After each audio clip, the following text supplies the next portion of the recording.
हम यही कह रहे थे सौदर रविंद्र अब देखने की काम करेंगे, दे नहीं पाएंगे। हाँ अच्छा, उतार दिया, हाँ ठीक। सामान्य सामान्य इंद्र भी नहीं, सामान्य श्रावक बनो। यहाँ कोई पद नहीं चलता। महाऋषियों के में, योगियों में ही हुआ करता है।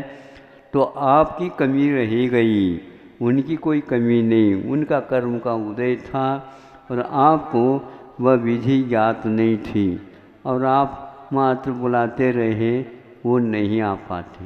बुलाने से, निमंत्रण से आते नहीं, किंतु आप अपने भक्ति प्रदर्शित कर सकते हैं। उस भक्ति के द्वारा कुछ काम भी तो होना चाहिए महाराज।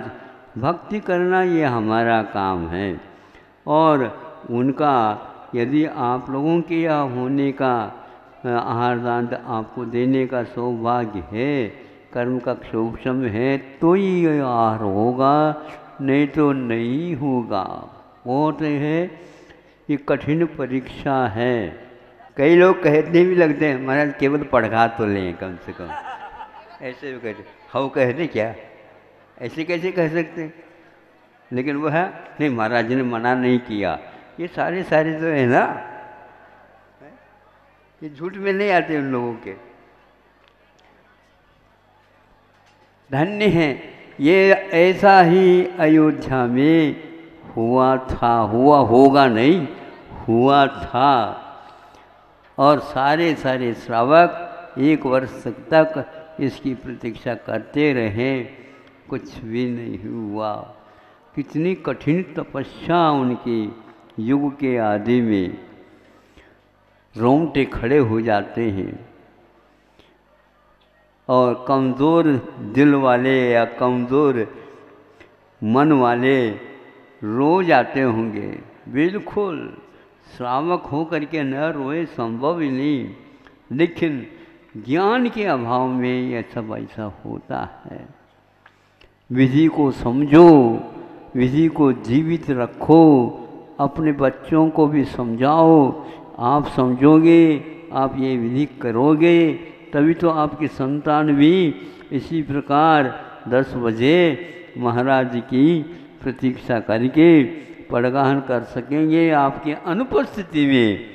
उस समय आप लोगों को स्वर्गों में आनंद आएगा कि हाँ, हमारी संतान भी आज 6 आवश्यक पाल रहे हैं और मंदिर आदि को भी समय पर जा रहे हैं, अभिषेक कर रहे हैं, पूजन कर रहे हैं, विधान कर रहे हैं। महाराज आ जाए तो चातुर्मास कर रहे हैं। बोलते हैं यही तो भक्ति है, इसको जीवित रखना है। और यह भक्ति आर्टिफिशियल नहीं होती, यह तो दिखावट नहीं है, यह तो कर्म निद्रा का कारण है। जितने भी भक्ति है कर्म निद्रा के कारण है। महाराज जी का आहार हो या न हो, समय पर उनको याद करना और अपने भोजन से पूर्व में उनको देखो कैसे जहाँ कहाँ महाराज हैं, क्या पता कहीं दंडक वन जैसे में भटक गए, उनको वहाँ पर कौन आहार देने वाला। उनका आहार हो ऐसी प्रतीक्षा करके फिर बाद में वह श्रावक आहार अपना स्वयं का ग्रहण कर लेता है। ये सब 6 आवश्यकों के अंतर्गत आ जाते हैं। आचार्यों ने इसको असंख्यात उन्हीं कर्म की निर्जरा के लिए कारण बताया। अपने को धीरे धीरे, एक साथ नहीं सही, धीरे धीरे कर्मों को काटने का अभ्यास इन्हीं व्रतों के नियमों के माध्यम से कर सकते हैं। देखो हुआ क्या नहीं, पड़गाहन बहुत दूर तक पहुँचे हैं। हस्तिनापुर बहुत दूर है। महाराज जी के डिग भी छोटे नहीं थे। 500 योजन है, हाँ 500 धनुष है।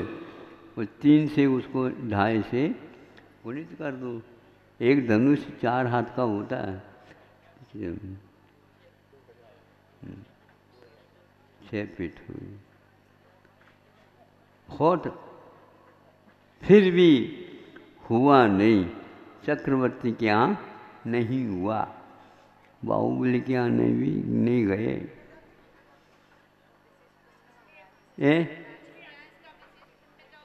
हाँ, तो कौन से पुण्य है भी तो बताओ ना। चक्रवर्ती के सामची का उस प्रकार का पुण्य था वो पूर्व जीवन का। मतलब इसका अर्थ ये है कि ये सभी के सभी थे वहाँ पर, लेकिन उसमें राजा सोम के लिए तो अनुभाग बंद हुआ, वह विशेष क्वालिटी था।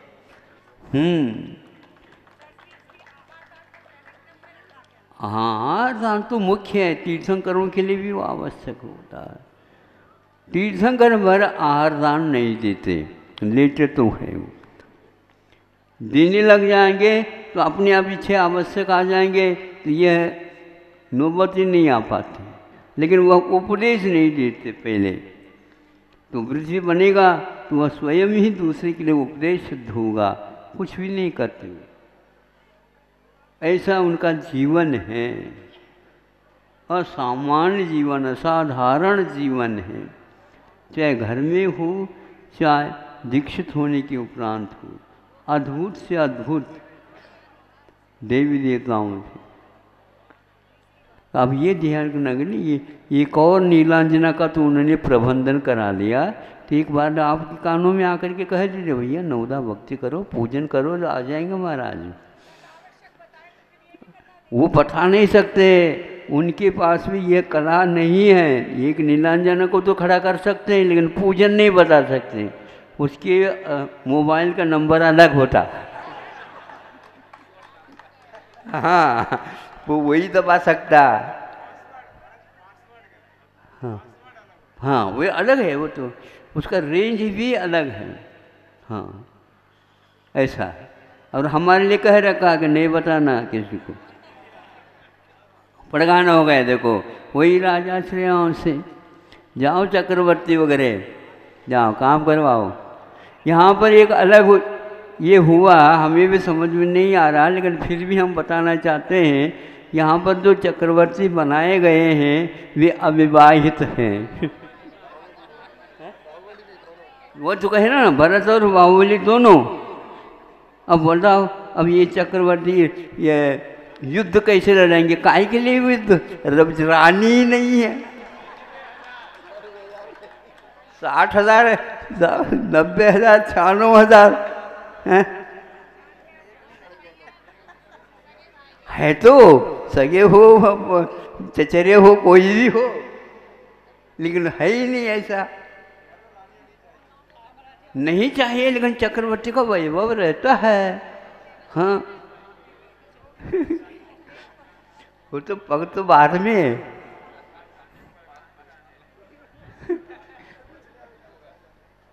अब पूछेंगे हम, मेरे प्रतिष्ठाचार्य को पूछ लो, इस प्रकार बना सकते हैं क्या? नहीं, प्रथम बार हुआ ऐसा। हाँ, देखो श्रेयांश राजा के यहाँ पड़गानो हुआ, विधिवत पूजन वगैरह हो रही है। हाँ, पूजन भी करो, लेकिन बड़ी लंबी चौड़ी विधान नहीं करना। संक्षेप, जैसे हम सिद्ध भक्ति पढ़ते हैं तो सिद्धानुदूत कर्म प्रकृति ये समुदयान ये नहीं बोलते, सम्मतनारायण दर्शन एक गाथा के द्वारा शुद्ध भक्ति करके अंचलिका करने से पूर्ण होता। उसी प्रकार पूजन भी संक्षेप से करिए और ज़्यादा समय न लगाए। श्रावकों को कह दीजिए ज़्यादा घेरे नहीं, सब लोग देख सके। आहार देते हुए उनको देख करके भक्ति भाव करना भी उतना ही पुण्य है। निर्विकल्प रहते हैं श्रावक लोग जब तक आहार नहीं होता। मुनि महाराज निर्विकल्प नहीं हो पाते उस समय, क्योंकि याचना समिति का पालन करना होता। लेकिन श्रावक कहाँ क्या हो रहा पता नहीं लगता उनको, उसी में लगते हैं। कहाँ पर कहाँ क्या रखा है वही याद रखता उनको, और शांति के साथ आहार देते रहते हैं। अहिंसा परमो धर्म की आचार्य गुरुवर श्री ज्ञान सागर मुनि महाराज की जय। अविनश्वर स्वरूप केवल ज्ञान की प्राप्ति प्रभु को हुई है, उसी के माध्यम से वे चराचर वस्तुओं का बोध कर लेते हैं और अपने उस दिव्य ध्वनि के माध्यम से सारभूत वस्तु और जो दुनिया में अपने अपने स्वरूप से निष्ठ वस्तुएं हैं उनका विवेचन बताते हैं, करते हैं और भव्य प्राणी उससे लाभान्वित होते हैं। सब कुछ होते हुए भी सारभूत वस्तु जो संसार के इस महान समुद्र से तैरने के कारणभूत यदि कोई है तो उन्होंने कहा है कि अहिंसा ही एकमात्र सारभूत वस्तु है। अहिंसा को परब्रह्म के रूप में आचार्य समर्थभद्र स्वामी ने स्वयंभू स्तोत्र में उल्लेखित किया है। परम ब्रह्म यदि है लोक में तो अहिंसा है। हमारी देवता अहिंसा है। अहिंसक आप हैं तो हमारा धर्म अहिंसा है। अहिंसा यह शब्द निषेधवाचक होते हुए भी हमारे भीतर के परिणामों की मृदुता प्रांजलता का प्रबोध करता है। वह क्या है? तो वह अहिंसा एक प्रकार से धम्मो मंगल मुख्यम अहिंसा संयमो तवो देवावी तस् पनमंत जस्त धम्मे श्यामनो। यह बहुत प्राचीन काल की गाथा है।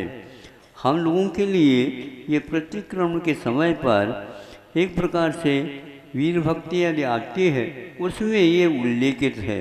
बहुत प्राचीन गाथा, ये कहाँ की गाथा आई है हम नहीं कह सकते, लेकिन फिर भी वह ढूंढने में कठिनाई अवश्य है। तो वह अहिंसा की बात कहते हुए, अहिंसा क्या है? उच्छिष्टम धम्मो। अहिंसा को ही धर्म के रूप में आचार्यों ने स्वीकारा है। अहिंसा को ही संयम तप आदि के रूप में स्वीकारा है। और क्या कहा? जस्त धम्मे श्यामनो। जिस इस धर्म के में जिसका मन लगा हुआ है, अच्छे ढंग से सुन लो, अहिंसा में जिसका मन लगा हुआ है, अहिंसा से भीगा हुआ है, उसी को उसको देव दानव आदि सारे के सारे उसके चरणों में नतमस्तक होकर के अवभाग्य समझ लेते हैं। सोचो, विचार करो, अहिंसा की महिमा इस एक गाथा के द्वारा कही गई है, इसका कोई पार नहीं। धम्मो दया विशुद्धो, ऐसे कह करके आचार्य कुंदकुंद देव ने दया को ही धर्म के रूप में स्वीकार किया है। दंशन मूलो धम्मो, यदि दर्शन जैनत्व यदि है उसका मूल है तो वह अहिंसा धर्म है, दया धर्म है। यत् दया तत् धम्मो, जहाँ पर दया है वहाँ पर ही धर्म रहता है, और जहाँ दया नहीं है वहाँ धर्म कभी भी नहीं रह सकता।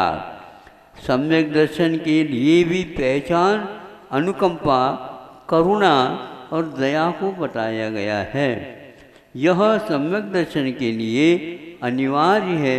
अनुकंपा से रहित व्यक्ति सम्यक दृष्टि हो कैसे सकता है, ऐसा कहा गया। धवल आदि ग्रंथों में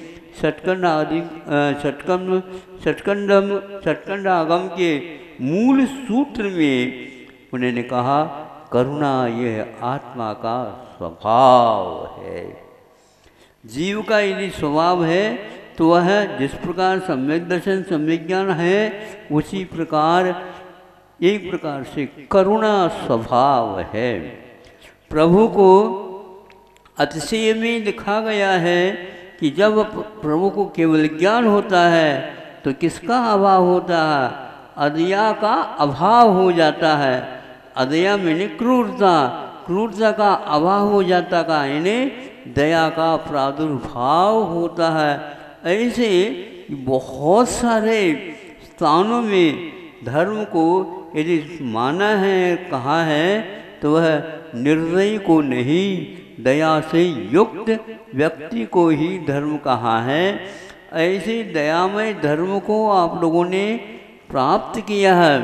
आप लोग सर्वप्रथम पानी का उपयोग यदि करते हैं तो जीव दया का पालन करने के लिए एक कौन सा कपड़ा रखते हैं, वह कपड़ा भी अहिंसक होना चाहिए। आजकल आप लोग उसको अच्छे ढंग से समझ रहे हैं। अहिंसक वस्त्र क्या है कि सारे इंद्र और इंद्राणी स्वर्ग में भी हथकरघा पहुंच गया है, और जिन्होंने हथकरघा के ऊपर इस प्रकार के वस्त्र का निर्माण किया है वो यहाँ पर नहीं भी आए हो तो आप लोगों के लिए इस वस्त्र से अलंकृत कर दिया है उन लोगों ने। इंद्र इंद्राणी और जो कोई भी है वो सारे लोगों को देखते हैं, सारे व्यक्तियों के शरीर के ऊपर वह वस्त्र देखने को उपलब्ध मिलता है, जिसके द्वारा जीवानी की जाती है और जिसके द्वारा जल को छाना जाता है और जीवाणु को पुनः उस स्थान में पहुंचाया जाता है। इसके लिए दया के पालन करने के लिए मनुष्य व्यक्ति के सभ्यता के सामने यह हथकरघा वस्त्र निर्माता और श्रमिक लोग विद्यमान हैं। जब से यह मानव सभ्यता प्रारंभ हुई तब से देवों में भी यह सभ्यता विद्यमान है। अच्छे वस्त्रों से वे अलंकृत रहते हैं, किंतु जहाँ व्यक्ति इस दया से दूर हो गया वह व्यक्ति क्रूर रूप से ही ऐसे वस्त्रों का तैयार करता है। जो रेशम का आदि का वस्त्र है, कोशा का वस्त्र है, ये सारे अहिंसक वस्त्र नहीं माने जाते। उसके स्थान पर यह वस्त्र है जो निर्दोष है, स्वास्थ्यप्रद है और एक प्रकार से दया का प्रतीक है। मनुष्य इसी वस्त्र से आवेष्टित होकर के अपना जीवन यापन अथवा शील का संरक्षण करता है। पशुओं में वस्त्र की आवश्यकता नहीं होती, नारकियों में तो है ही नहीं। अब मनुष्य धीरे धीरे इसको भूलता जा रहा है, इसलिए यह वस्त्र अहिंसक वस्त्र है, इसमें कोई संदेह नहीं। इतिहास को देखने से ऐसा लगता है कि यह बहुत अत्यंत आवश्यक कर्म है। इसका उत्पादन करना एक प्रकार से एक कर्म ही माना जाता है। असी मसी इत्यादि में ये आ जाता है, लेकिन इसके बिना वृत्ति लोग भी जीवित नहीं रह सकते हैं। वृत्तियों के लिए भी यह आवश्यक है।